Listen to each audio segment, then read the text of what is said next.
Hello and welcome to The Agenda. I'm Stephen Cole. Time to save the planet.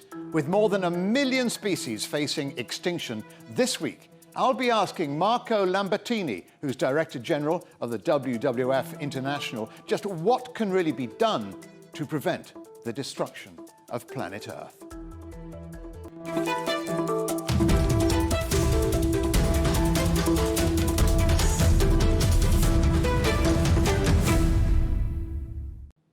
In spite of some recent progress, the Worldwide Fund for Nature is insisting the world remains on course for environmental catastrophe.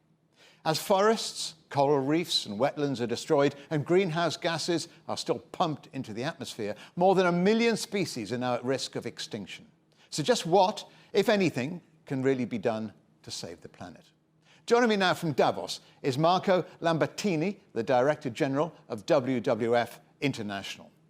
Marco, what message is the World Wildlife Federation bringing to the World Economic Forum this year? The message is simple and we hope powerful at the same time. We need to stop taking nature for granted. We need to begin to value nature for the incredible services it provides to us every day, mostly for free. And yet the evidence of our impact on the natural world has never been greater. We have lost half of the forest, half of the coral reefs, 80% of the wetlands, 1 million species threatened with extinction, 60% of wildlife populations decline in 40 years. The data are shocking. And what we're beginning to understand is that nature loss is not only a moral or ecological issue. It's an issue affecting our economy, our stability as a society, our health, as we learned painfully from the COVID pandemic. In one word, nature loss is as dangerous as climate change, in fact, contributes to climate change itself. What are the major causes behind all of that?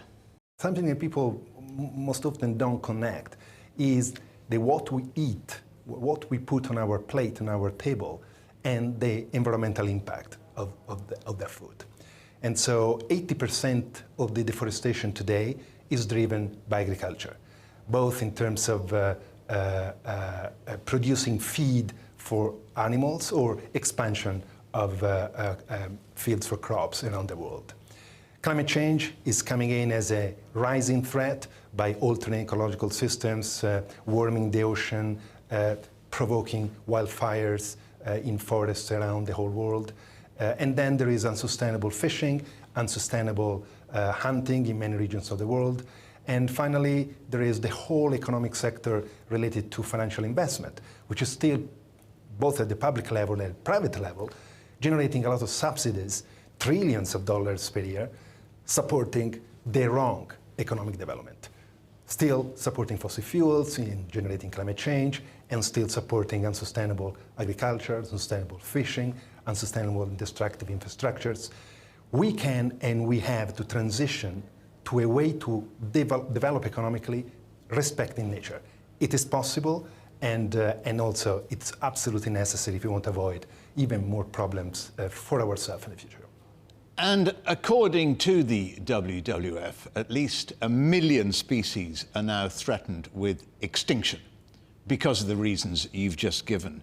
Which species are you talking about in particular, and what can be done to try and save them?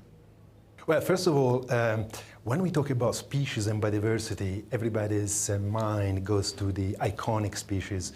Pandas, our logo, tigers, elephants, whales. But actually, biodiversity is the millions and millions of different species that together make our planet a living planet and support the productivity of ecosystems like forests, the ocean.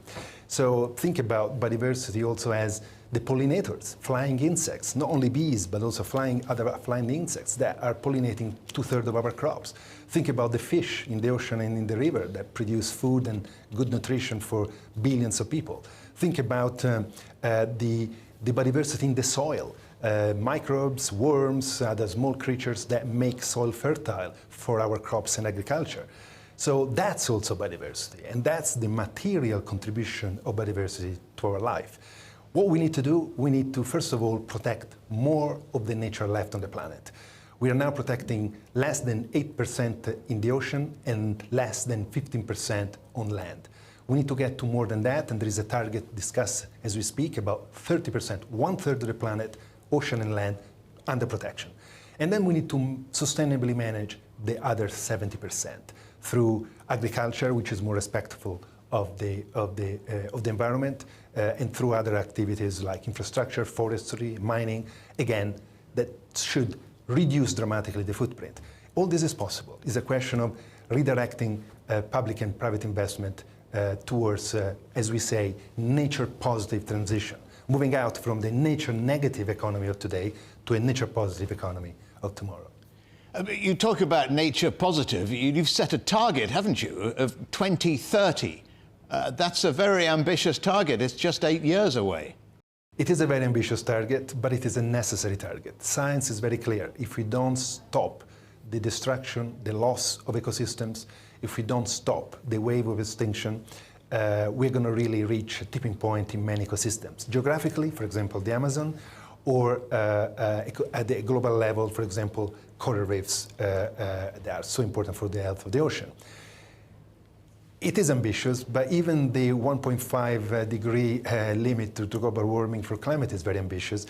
That ambitious target, carbon neutral, net zero emissions by 2050, has disrupted the energy sector, has driven investment away from fossil fuel towards renewable energy. We need to accelerate, but the direction is clear. It's very clearly set by the Paris Agreement. We don't have the same clarity of direction for nature. We need a global goal for nature, nature positive by 2030, that will be able to disrupt the other economic sectors today responsible of nature loss that needs to transition towards more sustainable practices.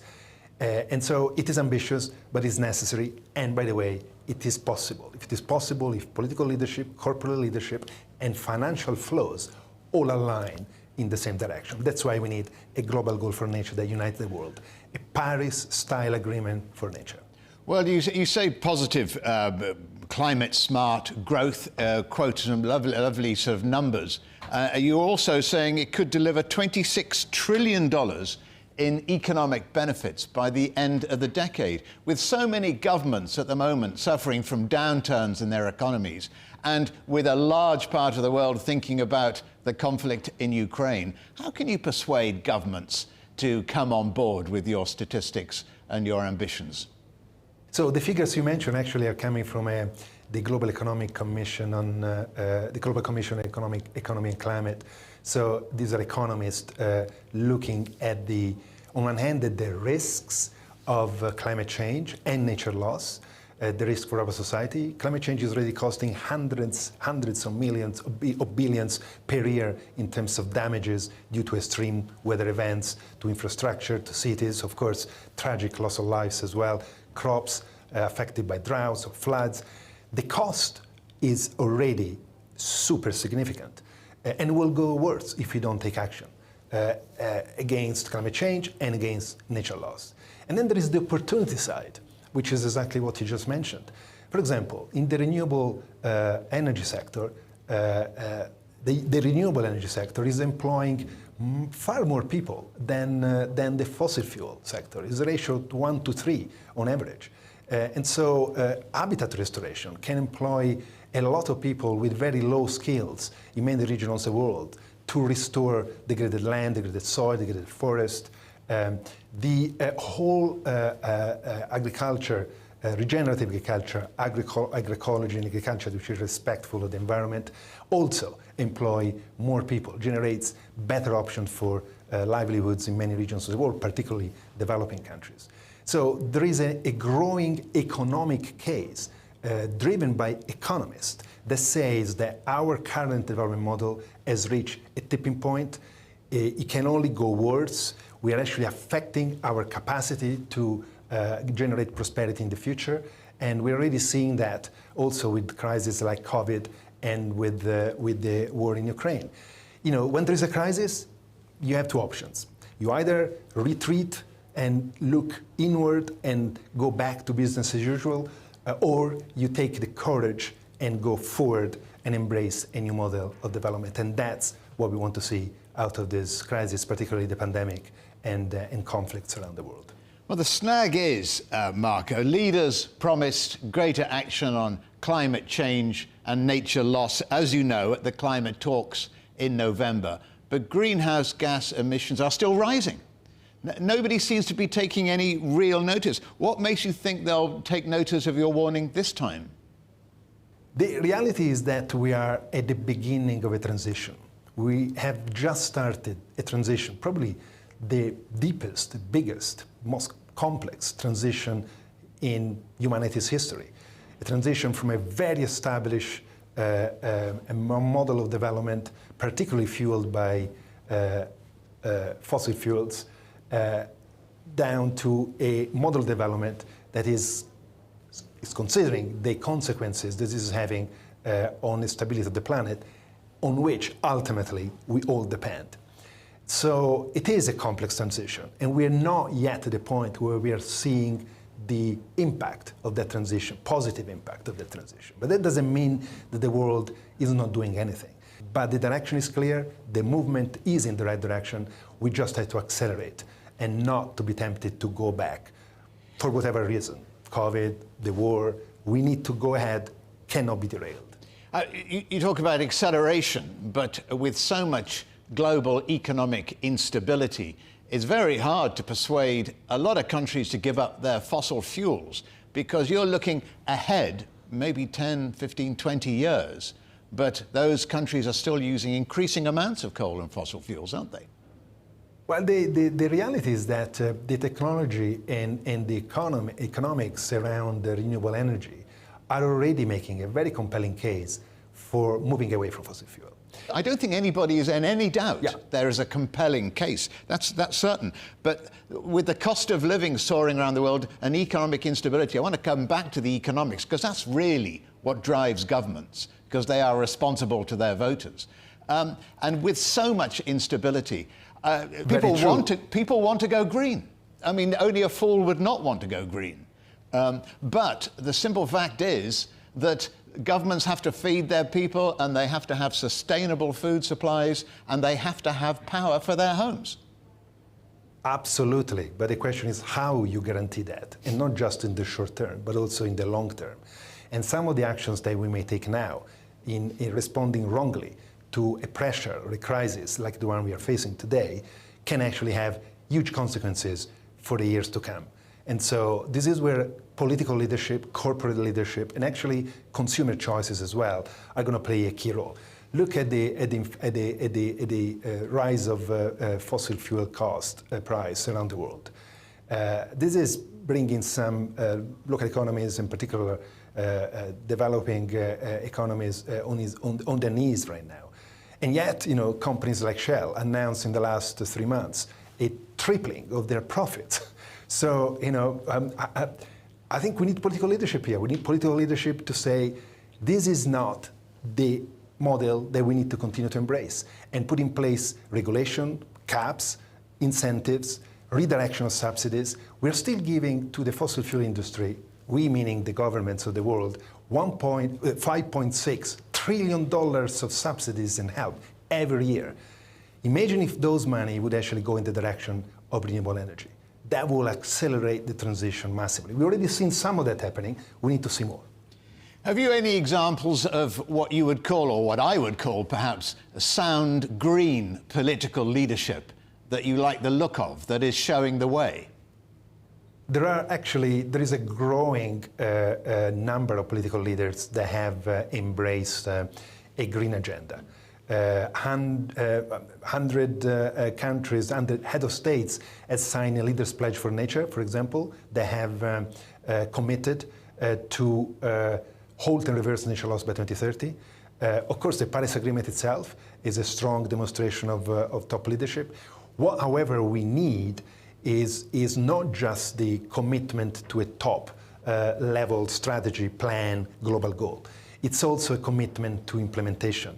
And there is no doubt that we're not going to deliver the Paris commitment, we're not going to be delivering a nature positive global goal commitment unless we're going to be able to redirect financial flows in those directions, in a carbon neutral, nature positive direction. This is where political leadership and corporate leadership but also everybody with our own savings or our own way of spending and investing money needs to really align. The financial flows needs to begin to significantly shift. That will make the whole difference. And as I said, we're beginning to see that happening. We're at the beginning of the transition. We need to push and accelerate. And from the European Union, by China itself, many other countries around the world, their leadership is critical, continues to be critical.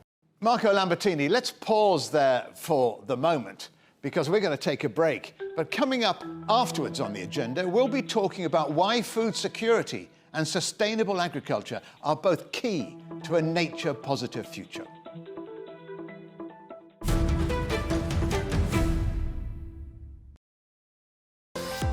Have you ever wondered how much a human life is worth? Have you ever looked up at the night sky and considered whether aliens are staring back? Or if it's even possible to measure intelligence? If that sounds like you, it's time to join the Answers Project with me, Stephen Cole. And me, Mari Beveridge. We've recruited the best brains in the world, award-winning astrophysicists, giants of medical science, and former presidential advisors to help us tackle humanity's biggest questions. Find the answers wherever you get your podcasts. Welcome back to the agenda.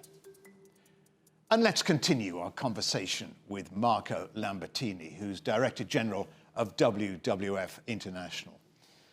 Marco, the pandemic, as you and I both know, has had a huge impact, not least in terms of the delays to COP15, the UN Biodiversity Summit in Kunming. A new global biodiversity framework is due to be finally adopted there later this year. Do you think that framework will go far enough? So this is what I referred earlier as the Paris-style agreement for nature, so the Kunming agreement for nature that we hope could be remembered as Paris is for nature, as Paris is remembered for climate. We're moving, the pandemic hasn't helped. The pandemic has slowed down the negotiations. The last round of negotiations was just a couple of months ago in Geneva. There will be another round in Nairobi next month. So we are seeing slow progress, affected for sure by the big interruption of the negotiation due to the pandemic. We're really hopeful that Nairobi next month, the negotiations there will advance the draft of the Global Biodiversity Framework in the right direction. The draft we have right now has a global mission of nature positive by 2030. We really want that to be confirmed and codified in the final draft for approval. There is a strong target on 30% of protection of land and the ocean, which we want also to keep in the final draft. There is a reference to the need to green the economic system, particularly agriculture, and the financial flows that support sustainable practices in future. So there are quite a lot of elements that are already there. There needs to be now confirmed and strengthened in Nairobi, ready for approval in Kunming. We're hopeful. I know that there is some opposition. As normal, there is a big discussion about how to finance the Global Biodiversity Framework. The developing countries asking support to conserve biodiversity, asking support from the North to conserve biodiversity. So all these discussions are still ongoing. We are not there yet as a final agreement, but we are hopeful and we definitely will do our best to grow consensus around a strong agreement. Because if we don't have a strong agreement, it would be a missed opportunity in a lifetime. We don't have time to delay our commitment and taking nature seriously. We have to embrace a strong plan, a global goal, nature positive in Kunming. I wonder how much this will help. The EU Commission President, as you know, Ursula von der Leyen, will soon, I think it's in June, unveil a proposal for a new EU law which is aimed at restoring nature, in quotes. What will that mean? What will it include, that law? So this is part of the broader package, the so-called New Green Deal of the European Union. It's very comprehensive, very ambitious. That moves from climate down to sustainable agriculture, nature conservation, as you say, now nature restoration. It's a fundamental element of the whole plan that will help us halt and reverse nature loss by 2030. and become nature positive as society, as an economy. And it is important, and it is also exciting, because nature has an immense capacity to regenerate itself, immense ability to bounce back if we give nature a chance. Ecosystem in the sea, ecosystems of land, forest, seagrass, coral reefs. If we create the right conditions, we reduce the pressures, can come back. And we have lost so much nature, and with so much nature, so many services, so many goods and contribution to our society, then actually there is a great opportunity, not just to stop the loss, but also to restore a lot of what we have lost and destroyed. And so we welcome that package on restoration. Of course, we are looking forward to see the details, but we hope and we are confident there will be some strong elements and very positive also signal ahead of the Kunming meeting. Can I ask you also in a bit more detail about an issue we talked about a little earlier in the interview, sustainable agriculture. This is key, and you were first to mention it about food security, and that's vital about how we grow our food and the emissions as a result of growing food, along with forest protection. And you insist this could deliver $2 trillion a year. These are not small figures. How can that money be delivered, and where is the need for greatest change? So agriculture, as we mentioned briefly earlier, is occupying 40% of habitable land. It's generating 30% of CO2 greenhouse gas emissions. It's using 70% of fresh water human use, is driving 80% of deforestation and 70% of biodiversity loss on land, and much of the overfishing in the ocean. So the footprint of food production is huge. A sustainable agriculture, an agriculture that works with nature, not against nature, is an agriculture that will save huge amount of money in terms of inputs if we just let nature help us by having natural systems to maintain fertility of the soils instead of chemical inputs, biological tools and to combat pests instead of using chemical tools. And of course, all this also implies a bigger level of employment, as we said earlier. Large areas of dedicated to agriculture today are degraded. They are not providing the services they should. They are not helping with the regulation of water flows. In fact, in many cases, they are depleting water tables and water resources, which is also important not just for agriculture itself, for its sustainability, but also for other economic activities that are suffering from the lack of access to water, including many industrial sectors that need a lot of water for their production systems. So all this put together, it's really making a compelling economic case that's been calculated very, very precisely by teams of economists at the global level of the benefits, tangible economic and employment benefits that a natural agriculture can generate to us. And is more resilient, an agriculture that is less subject to large episodes of disease and crop failures. All this also implies, of course, a different way of consuming food. And so a movement towards more plant-based food that is much more efficient, much more healthy, and much less impactful on the environment. You talk about tangible economic benefits. How do you persuade the world's poorest farmers of those tangible economic benefits? Well, look, the world's poorest farmers are today the ones that are most affected by climate and nature loss. If you look at the situation now in East Africa, they are struggling. They are absolutely affected by one of the worst droughts in history. Livestock mortality, crops failure at historic record high. So in natural agriculture that does not exacerbate climate change, that does not affect the fertility of soil, it's actually in the best interest of the poorest farmers in the world.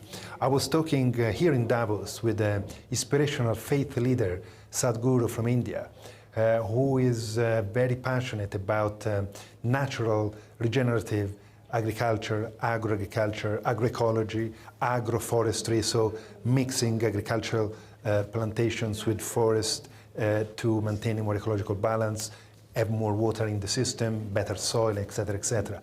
And he gave me some example from India, real example, where this approach has improved the livelihood of the poorest farmers by tenfold in a few years, in terms of yields and in terms, of course, also, as I said earlier, of employment opportunities. So there are plenty of examples in the world that are working. We need to replicate those and scale this approach up. And we need the help of governments and business to invest in that direction, away from the business as usual. And lastly, Marco, given the rising demand for space on our planet due to climate change and, of course, as you well know, habitat loss, inevitably, I think humans and wildlife are slowly being brought together in increasing numbers, aren't there? So might we see examples, positive examples of coexistence in the future, do you think? That's a really important question, and there are two angles to it, actually. The first one is that through this contact with wildlife, particularly driven by deforestation, mining, so humans entering pristine tropical forests in particular, we are actually exposing ourselves to pathogens, to diseases that right now are kept in balance in these ecosystems, and we don't have an opportunity to be exposed to. There is a real alarm call from the World Health Organization, from many other institutions about that. Increasing deforestation is potentially one of the key drivers of the next pandemic. And we have examples in the past. HIV, Ebola are all related to an exposure of people, humans, and wildlife due to us encroaching these habitats. But then there's the other dimension, which is, as you just said, we are expanding our activities, agriculture, we are bordering forest areas, savannas around the world, and the wildlife is come closer in contact with us. And there are many ways to do that. First of all, there is a cultural issue. We need to actually accept wildlife near us and accept that moral responsibility. But beyond that, there are many ways to prevent human and wildlife conflict and facilitate coexistence. Give you an example. India, one of the most populous countries with the highest density of population, is also the country with the highest number of tigers. And India, based on regulation, a good system of protected areas, incentives to the farmers, and a cultural approach of coexistence, has been able to achieve this result, the highest number of tigers in the world, maintaining a good balance of coexistence with people. So it is possible to do that. There are many tools. There could be from compensation to technology that keeps animals that damage crops, for example, distant from the fields. Many, many examples that can be replicated. So it is possible, just a question whether we want and we are available to accept that coexistence. Marco Lambertini, Director General of WWF International, many thanks for joining us on The Agenda. Thank you for inviting me. Thank you.